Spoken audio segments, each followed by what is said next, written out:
ജിഹാദി atmosphere system BJP ഒരു seat പോലും account പോലും തുറക്കരുത് എന്നൊരു വാശി ഉണ്ടായിരുന്നു. ആ വാശിക്കേറ്റ കനത്ത തിരിച്ചടിയാണ് ചാത്തന്നൂർ വിരിഞ്ഞ ഈ താമര, നേമത്ത് വിരിയാൻ പോകുന്ന താമര. ആ വാശിക്ക് മറ്റൊരു തിരിച്ചടി കൂടി വരുന്നുണ്ട്. ഒരു കോട്ട കൂടി കൈവിട്ടിരിക്കുന്നു. കാസർഗോഡ് തൃക്കരിപ്പൂരിൽ സന്ദീപ് വാര്യർ വിജയിച്ചിരിക്കുകയാണ്. CPM കോട്ടകൾ ആടി ഉലയുന്നു. അടിത്തറയാണ് ഇളകുന്നത്. ഒരു കസേര കിട്ടാതെ പാട്ട് മാറിയ ആളെ പറയാം. ഞാൻ രാവിലെ നമ്മുടെ ചർച്ചക്കിടയിൽ ഞാൻ നിങ്ങൾ രണ്ടുപേരോടും പറഞ്ഞു, കുറ്റിച്ചൂൽ സിദ്ധാന്തം എന്നൊന്നുണ്ട്. ഒന്നിനെ എതിർക്കാൻ തീരുമാനിച്ചാൽ, ഒന്നിനെ തൂത്തെറിയാൻ തീരുമാനിച്ചാൽ മുന്നിൽ നിൽക്കുന്ന സ്ഥാനാർത്ഥിയുടെ യോഗ്യത നോക്കില്ല.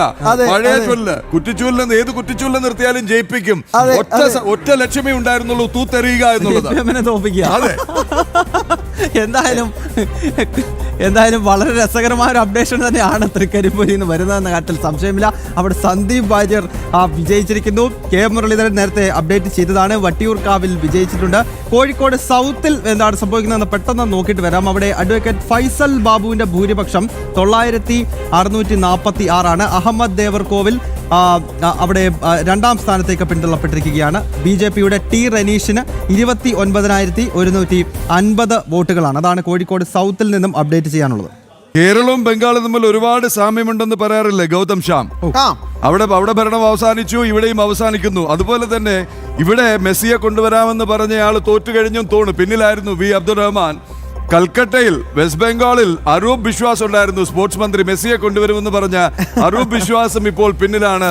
ഒപ്പം സഭയിൽ കോൺഗ്രസിന്റെ വലിയ ശബ്ദമായിരുന്ന അധീർ രഞ്ജൻ ചൗധരി 5000-ലധികം വോട്ടിന് പിന്നിലാണ്. തോറ്റു. മാരാർജി ഭവനിൽ നിന്നുള്ള ദൃശ്യങ്ങൾ പ്രേക്ഷകർക്ക് കാണാം. അവിടെ ഭാരതീയ ജനതാ പാർട്ടിയുടെ പതാകകൾ വീശുകയാണ് പ്രവർത്തകർ.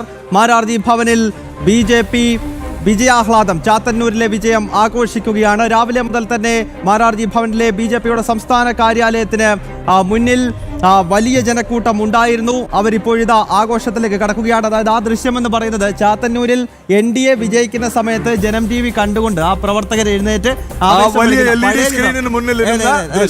ദൃശ്യങ്ങൾ ഒന്നുകൂടെ പ്രേക്ഷകർക്ക് വേണ്ടി കാണിക്കുകയാണ്. അത് ലൈവായിട്ടുള്ള ദൃശ്യമല്ല, മറിച്ച് ഇതൊരു ചരിത്ര നിമിഷമാണ് പ്രേക്ഷകരെ. അതുകൊണ്ടാണ് ആ വീഡിയോ വീണ്ടും ഞങ്ങൾ കാണിക്കുന്നത്. ആ ചരിത്ര നിമിഷം ജനം TVയിലൂടെയാണ് മാരാർജി ഭവനിലെ തടിച്ചുകൂടിയ എല്ലാ പ്രവർത്തകരും കണ്ടത്. കാരണം കേരളത്തിൽ BJPയെ വിജയിപ്പിക്കില്ല എന്ന് പറഞ്ഞ് ഏതെങ്കിലും രാഷ്ട്രീയ പാർട്ടികളല്ല, മറിച്ച് ഈ പ്രസ്ഥാനത്തിനെതിരെ ഇതുവരെ കേരളം ഭരിച്ചതും പ്രതിപക്ഷത്തിരുന്നതുമായ വലിയ മുന്നണി സംവിധാനങ്ങളും ഇവിടുത്തെ ജിഹാദികളും ഇവിടുത്തെ മുഴുവൻ ഇസ്ലാമിസ്റ്റുകളും ഒരു പ്രസ്ഥാനത്തെ വിജയിപ്പിക്കില്ല എന്ന് പറഞ്ഞ് തെരുവിലേക്ക് ഇറങ്ങിയപ്പോൾ ആ സംവിധാനങ്ങളെ മുഴുവൻ പ്രതിരോധിച്ചുകൊണ്ടാണ് ചാത്തന്നൂരിന്റെ മണ്ണിൽ BB ഗോപകുമാർ വിജയക്കൊടി നാട്ടിയത്. അപ്പോൾ ഇതൊരു ചെറിയ വിജയമല്ല, ഇത് ചരിത്രമാണ്. കേരള രാഷ്ട്രീയം വരാൻ പോകുന്ന വലിയ വഴിത്തിരിവിന്റെ ഒരു തുടക്കമാണ് ചാത്തന്നൂരിന്റെ മണ്ണിലെ ഈ വിജയം എന്ന കാര്യത്തിൽ സംശയമില്ല. അപ്പോൾ ആ വിജയാഹ്ലാദം മാരാർജിയുടെ പേരിലുള്ള മാരാർജി ഭവനിൽ ആഘോഷിക്കുന്നതിന്റെ ദൃശ്യങ്ങൾ ഈ ഫ്ലോറിന്റെ ഇപ്പോഴത്തെ ആക്ഷൻ മിസ് ചെയ്യുന്ന നമ്മുടെ ഒരു മുതിർന്ന ആങ്കറും ന്യൂസ് എഡിറ്ററുമായ VS കൃഷ്ണരാജ് അപകടത്തിൽ പരിക്കേറ്റ് വിശ്രമത്തിലാണ്. അദ്ദേഹത്തിന്റെ 2 ക്യാപ്ഷനുകൾ വന്നിട്ടുണ്ടെന്നും ഗോപകുമാര സംഭവമെന്നും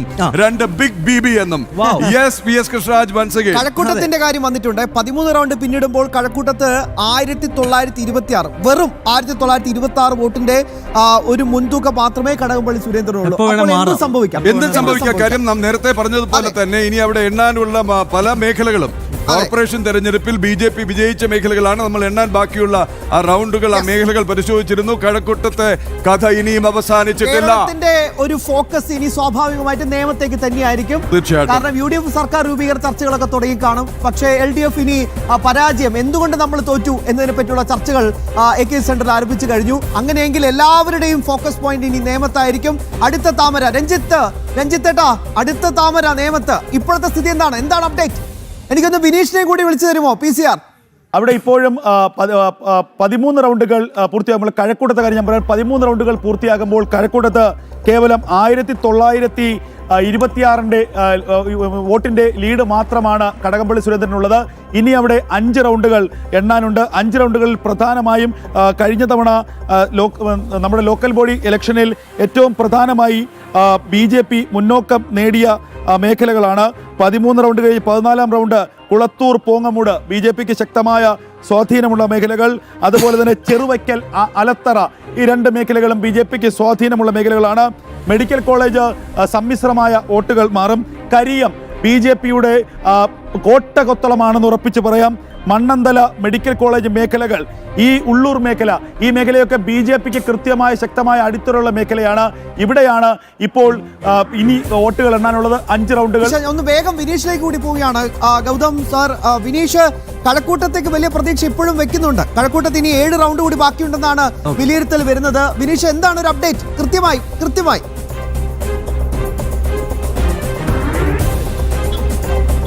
തീർച്ചയായിട്ടും കഴക്കൂട്ടത്ത് ഇപ്പോഴും ഒരു ഫോട്ടോ ഫിനിഷിലേക്ക് കാര്യങ്ങൾ എത്തും എന്ന് തന്നെയാണ് നമുക്ക് മനസ്സിലാക്കാൻ സാധിക്കുന്നത്. ഒരു നെക്ക് ടു നെക്ക് ഫൈറ്റ് തന്നെയാണ് കഴക്കൂട്ടത്ത് കടകംപള്ളിയും വി മുരളീധരനും തമ്മിൽ ഉണ്ടാകുന്നത് എന്ന കാര്യത്തിൽ സംശയമില്ല. ഇപ്പോൾ ഏകദേശം പൂർണ്ണമായും പറഞ്ഞാൽ ഈ CPM-ന്റെ സ്വാധീന മേഖലകൾ എണ്ണിക്കഴിഞ്ഞു.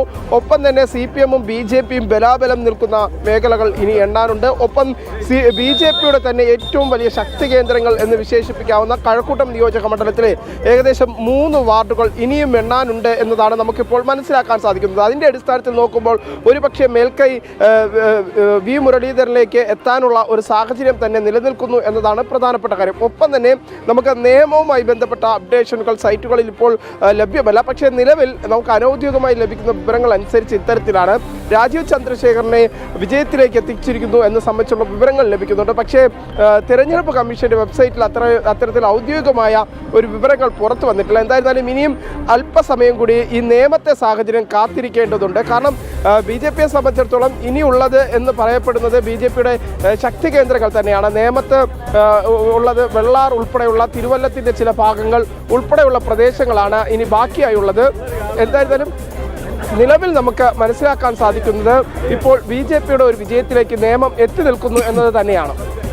മെസ്സി ചതിച്ചാശാനെ, മെസ്സി അബ്ദുറഹിമാനെ വീട്ടിലിരുത്തിയിരിക്കുക എന്നത് ഒരു പക്ഷേ മെസ്സി തന്നെ ഒരു വലിയ ഘടകമാണെന്ന് മനസ്സിലാക്കേണ്ടി വരും. വിനീഷ് പറയുന്ന പ്രകാരം, രഞ്ജിത്ത് പറയുന്ന പ്രകാരം ഗൗതം സാർ, കഴക്കൂട്ടവും അവസാനിച്ചിട്ടില്ല. BJP ഇപ്പോഴും പ്രതീക്ഷയുണ്ട്. ഇല്ല 5 റൗണ്ട് എന്ന് പറഞ്ഞാൽ ചില്ലറ വോട്ടല്ല. മേഖലകൾ തിരിച്ച് അടുത്ത റൗണ്ടിൽ രഞ്ജിത്ത് അമ്പാടിയോട് അതൊന്ന് നോക്കി വെക്കാൻ പറയാം. ആ മേഖലകൾ കൃത്യമായി നമ്മൾ വിലയിരുത്തിയതാണ്. ഒപ്പം 2 എന്നത് വളരെ പ്രധാനപ്പെട്ട സംഖ്യയാണ് BJPയെ സംബന്ധിച്ചിടത്തോളം. 2-ൽ നിന്നാണ് പല തുടങ്ങിയത്. വട്ടിയൂർക്കാവിലെ ഭൂരിപക്ഷത്തിൽ തിരുത്തു വരുന്നു. K മുരളീധരൻ 6966 എന്നാണ് ഇപ്പോൾ ശാലിനി അപ്ഡേറ്റ് ചെയ്യുന്നത്. 6966 വോട്ടിന്റെ ഭൂരിപക്ഷത്തിൽ ഇതാ കൊട്ടാരക്കരയിൽ ഒരു കനലുണ്ട്. KN ബാലഗോപാൽ കടന്നുകൂടിയിരിക്കുന്നു. 905 കിട്ടി. CPM പ്രതിപക്ഷ നേതാവിനെ കിട്ടി. തീരുമാനിക്കാറായോ? വേറെ ആരുമില്ല, എല്ലാവരും മുഹമ്മദ് റിയാസ് ഉണ്ട്. അത് സാധ്യത കുറവാണ്. പ്രതിപക്ഷ നേതാവിനെ കിട്ടിയേ. അതും ഭൂരിപക്ഷം അല്ലേ? 905. എന്തായാലും ഡെസ്കിൽ അനുപേട്ടർ വലിയ സമാധാനമായി. കുറെ നേരം ടെൻഷൻ അടിച്ചിരിക്കുകയായിരുന്നു. എന്തായാലും ബാലഗോപാൽ ജയിച്ചിരിക്കുകയാണ്. ജയിക്കല്ല, കടന്നുകൂടി.